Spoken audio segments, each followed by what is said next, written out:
Bonjour et bienvenue au jeu de Fabien. Aujourd'hui, Carcassonne, marchand et bâtisseur.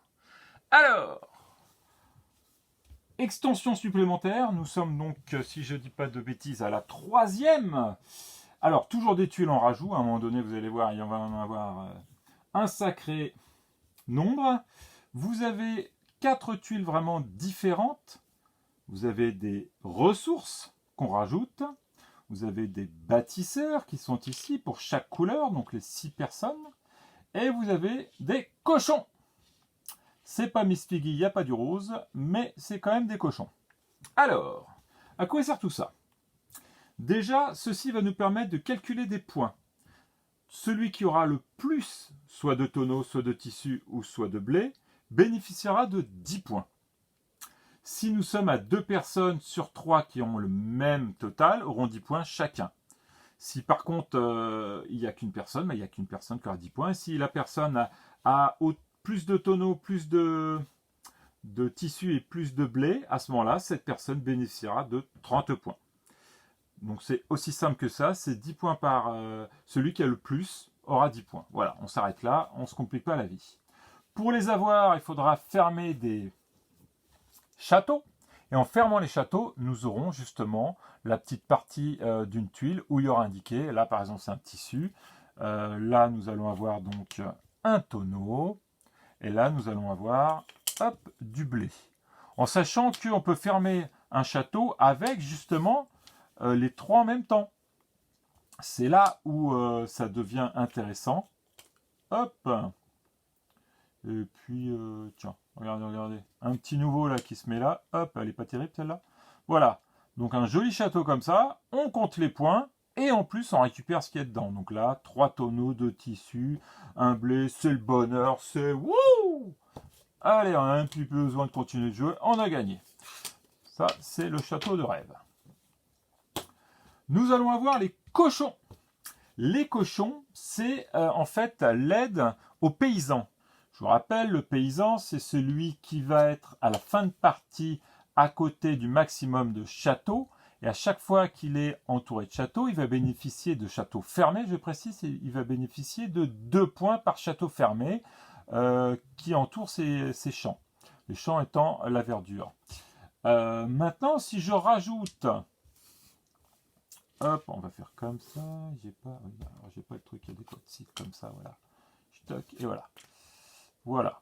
Si on rajoute en fait un cochon sur une tuile qui se raccorde à mon paysan et que nous avons donc des châteaux fermés, hop, un petit dernier, allez un petit dernier, hop, je bouscule tout, hein, vous avez l'habitude, hein, je bouscule tout. C'est toujours beau au départ et après, hop, il n'y en a plus partout. Voilà. Donc là, c'est quand même plus joli et vous pourrez comprendre. Donc, j'ai mon fermier, là on est à la fin de la partie, j'ai mon fermier qui a déjà été installé, je vois que j'ai un château fermé et un deuxième fermé. Normalement, ça me fait donc 2 points par château, 2 plus 2, ça fait 4. Si j'ai mon petit cochon, Madame Piggy, qui est ici, eh bien en fait, on rajoute 1 point par château supplémentaire. Ça nous fait donc 3 points par château au lieu de 2. Donc on était à 2 et 2, 4, et bien ça fera 3 et 3, 6, on sera à 6 points. Donc plus on aura de châteaux, plus ça sera intéressant. Là, c'est le petit plus, c'est le cochon.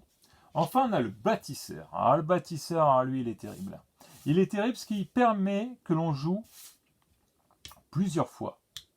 Je m'explique. Allez, on reste avec le vert. J'ai un château. Je tombe sur une tuile qui permet de se raccorder à mon château. Je décide de mettre mon bâtisseur. Hop, que vous voyez ici.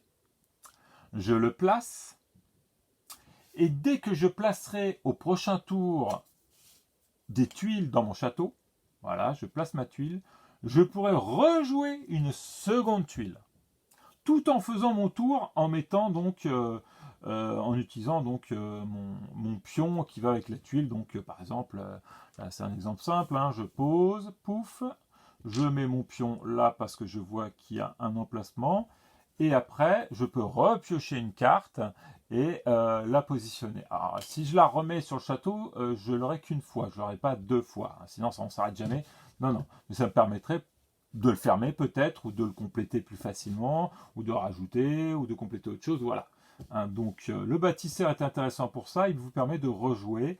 Donc pas le tour où il est installé, mais le tour suivant si on le raccorde au château où il est, ou, et c'est là où c'est génial, le château ou tout simplement la route. Bon là j'ai pas d'emplacement pour les routes parce que j'ai que des tuiles, on va peut-être en prendre de l'ancien, voilà.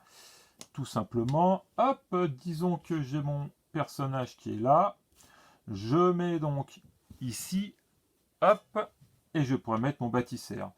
Et au prochain coup, même si je ferme, par exemple là, hop, je ferme, eh bien, je compte mes points, j'enlève le bâtisseur, j'enlève mon bonhomme, 1, 2, 3, 3 points, et tac tac, mon bâtisseur était là, donc je peux repiocher une carte et positionner où je veux. Voilà, donc le résumé de cette extension marchand et bâtisseur. Nous avons, comme vous pouvez le constater, des ressources que nous allons pouvoir récupérer grâce à des tuiles comme ceci, donc liées au château uniquement. Dès qu'un château est fermé, qu'il y a justement ces ressources, on peut les récupérer. Alors, là où il y a de l'interaction qui est assez sympathique, c'est tout simplement comme ceci. Nous avons le château qui va être fermé. Ce n'est pas au vert de fermer, mais c'est au bleu de fermer. Enfin, de jouer.